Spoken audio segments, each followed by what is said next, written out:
motor truk anak kacung. Motor truk.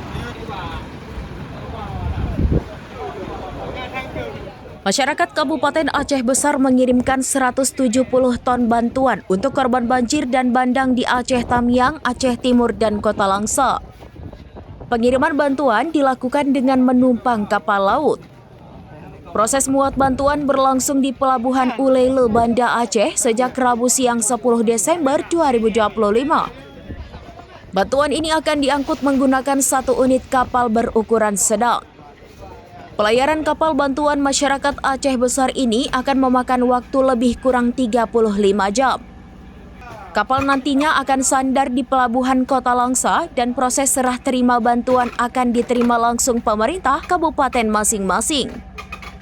Adapun bantuan yang dibawa pada pelayaran ini didominasi sembako seperti beras. Masyarakat ikut mengirimkan ikan teri hingga kelapa matang. Dalam misinya mengantar bantuan masyarakat, Pemkab Aceh Besar ikut mengirimkan 30 relawan yang nantinya akan ikut membantu di Aceh Tamiang, Aceh Timur, dan Kota Langsa.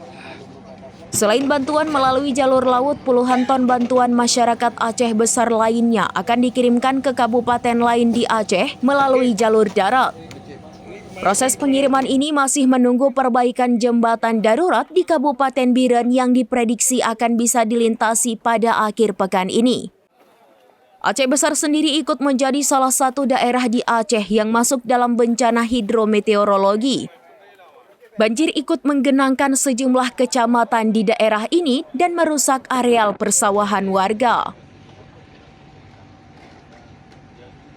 Download Tribun X sekarang, menghadirkan lokal menjadi Indonesia.